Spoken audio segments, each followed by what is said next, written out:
Hi, I'm Hazel. It's Saturday again, which makes it time to sit down and catch up on the WoW news of the week, what I've been up to, and answer some of your questions.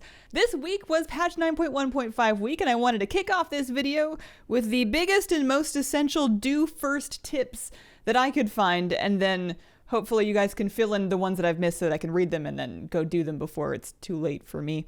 First of all, if you are rank 6 with the Archivist Codex and you are continuing to farm the rep either on your main for Paragon caches or on your alt for gear upgrades, I suppose, buy the Relic Examination Techniques item first. You can get this as long as you are rank 6. It costs 2,500 research. You can use it on your main to permanently unlock a 50% bonus rep gained from relics turned in, or you can send it to your alt so that they can get that increased rep. It's one book per character. It will not let you double use it, so no worries there if you forget which characters you've sent it to. I don't see a huge reason to use it outside of Paragon rep farming, if only because there's a lot of unlocks on the Archivist Codex vendor that are account-wide anyways. Like, your alts don't need rank 6 to buy sockets and conduit upgrades as long as your main is rank 6. This is something that I managed to completely miss on PTR somehow, and I incorrectly answered a question a couple weeks ago about extra rep from relics, so I'm very sorry. It is on the vendor now if you are rank 6. Next tip, if you are leveling an alt in Threads of Fate and your main is Renown 80, send your alt the Renown catch-up item right away. They can use it at level 50, and while you're leveling in Threads of Fate, you're getting tons of renown from just cranking out these bonus objectives. They go super fast, they give 1 renown each, and there's no reason to be using that to get from renown like 1 to 11 when you could be getting from like 40 to 50 or even 60 depending on how many you do. As long as you have the Renowned achievement on your account from one of your characters getting Renown 80, you can just drop by the vendor in Oribos up by the flight path to purchase one of these 500 gold. All of your alts should use that. And then also your main, if you swap to a new Covenant and you're starting from scratch, skip yourself right to 40. There is no reason to be grinding Renown 1 through 40 unless you have never been to Renown 80. And honestly, if you haven't been to Renown 80 but you're like kind of close, I would just finish that first because it unlocks a bunch of stuff like this.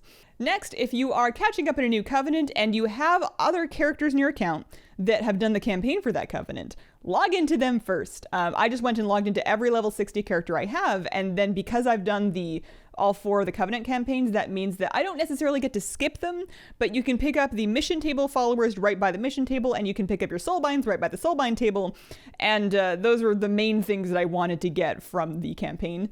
So definitely log into those characters first in order to unlock those things. Also, while you're picking up mission table followers, stop by Torghast. I had some followers just kind of waiting in the front area of Torghast for me to pick them up, like I forgot to get them from school. And then as you are leveling your new Covenant's mission table, if that's something that you wanted to do, take advantage of your troops because they retain their level from your last Covenant. So between Meatball and Crowman, who stay leveled, and your troops, you can really crush through the low-level missions again very quickly and kind of power level your new low-level followers. The other thing about that is the follower experience items, those like mind-expanding prisms and stuff you were getting from mission tables, those are account-wide now. So you can send those to an alt to help catch up their mission table followers, or use them on your main's new Covenant to get that table caught up, if that's something you wanted to do. I'm doing it just because I want to be able to run missions for like gold and, you know, pet charms and stuff, no matter which Covenant I happen to be on.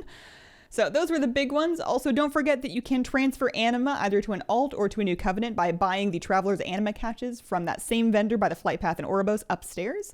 Before you switch Covenants, it is handy to stop by there and then transfer some or most of your anima into caches just so you can bring it to your new Covenant and use it to spend on buildings. If you forget to do that, it's not the end of the world because you can just go swap back, pick it up, and then swap back again. There's nothing stopping you from flip-flopping back and forth as long as you got to Renown 80 on at least one character. But definitely don't stress yourself out too much about grinding brand new anima. If you have a cache of like 50k plus anima sitting on a character, you can use that. Other news this week, WoW game director Ian did an interview with VentureBeat. It was quite long and worth a read. There's a lot said in here about how the WoW team is working on diversity, inclusion, and toxicity both inside the team and inside the game. So if that's a topic that you were looking for updates on, there's quite a bit said there. I will link the full text down below. In terms of exciting WoW tidbits, a couple things caught my eye.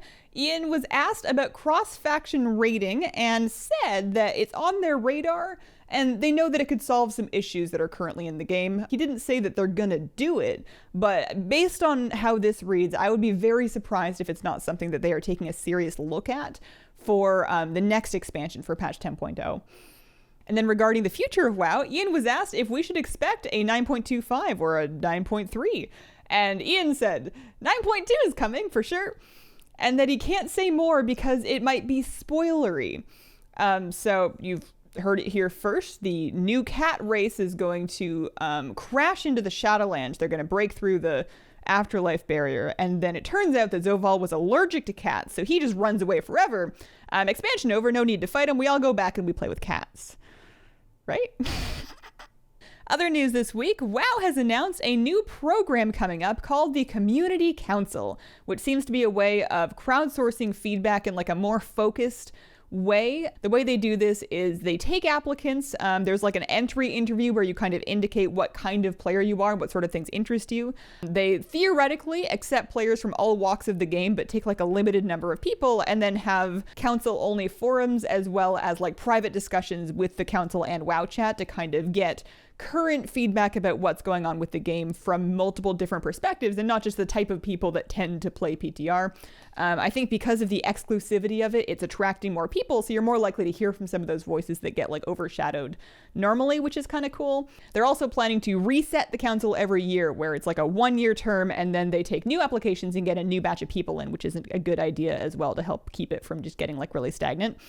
I think this is a great idea, especially if they really do take players from all walks of life and listen to them. But also, I think having the conversations hopefully be a little bit more public will work towards another thing that Ian said in his interview, where sometimes they'll get feedback and they're keeping an eye on it, or they're taking it under advisement, or they just decide not to act on it for any number of reasons. And they just don't say that, so people just assume that they've didn't see the feedback in the first place, or they're ignoring it when they read it and they just decided for whatever reason to not do it.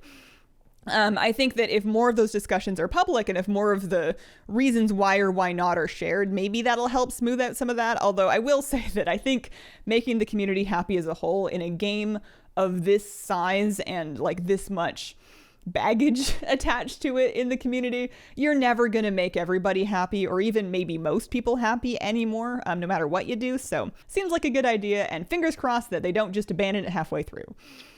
I'm not personally applying for it. I don't need to say anything. I'm bad for feedback because I'm just too easy. I'm just too happy. I like WoW, and I've liked WoW in all of its various phases. And sometimes there'll be a feature that I don't like, but I don't know. I just kind of wait until it goes away, and then we get new ones to play with. So I'm not the best person for a focus group because they go, "What do you want changed?" And I go, "I don't know." Seems good. And then in my life this week, Animal Crossing's come out with an update. I'm very excited about that. I'm going to be checking out the DLC, the Happy Home Paradise thing on my Friday stream, so there should be a VOD of that on my Twitch by the time you see this. There's also so many things to do in WoW and 915, at least for me. I have so many like concurrent goals that I got overwhelmed and made a little, not really a flow chart, more of a graphic sin. But I'm having lots of fun in WoW. I have switched to Night Fae on my priest, at least temporarily. It was genuinely kind of emotional saying goodbye to Minta after she's been with me this whole time, my steward, but I can go back and see her anytime I want. And collecting soul shapes and critter shapes seems like a very fun prospect, although it's hard for me to be motivated to collect critter shapes when the first one they give you is the squirrel, and that's the one that I wanted. And then for questions for this week, this one question popped up a couple of times. I've picked this short and to the point screenshot from Marco, but a bunch of people asked something to this effect, and it's, do I keep my renown 80 after I swap Covenant, or does it drop? And the answer is that your renown will stay with your Covenant. So I was renown 80 on my Kyrian, I swapped to Night Fae. I'm renown 1 on Night Fae, at least as soon as I swap, but if I went back to Kyrian, my renown 80 is still there. Same with my building progress, same with my Covenant table followers. They stay with your Covenant. So they're there if you go back, but you do have to grind them fresh in a new Covenant. Mind you, you can skip straight to 40 renown by buying that Broker's Mark of Distinction, 500 gold from the vendor by the Flight Path in Oribos. So you start at renown 40 with your new Covenants, and then in theory, you just grind up the renown of the Covenants that you want to use, and then you can swap back and forth between them with no penalty because the progress will stay with those Covenants. I've also found that renown catch-up has been going pretty quick, and I didn't even put that much time into it. My route was world bosses, and then callings, and then Torghast gave me some as well, and then you can get more from Battlegrounds, including Comp Stomp. You can get it from LFR, you can get it from Mythic Dungeons. There's more things, but it just seems to be kind of falling from the sky when you get out there and start doing content, so you'll be caught up again in no time. And that has been the week. Thank you very much for watching. If you have a question for one of these videos, leave it in the comments and include the word question to help me find it. Thank you so much and have a wonderful, wonderful day. Bye.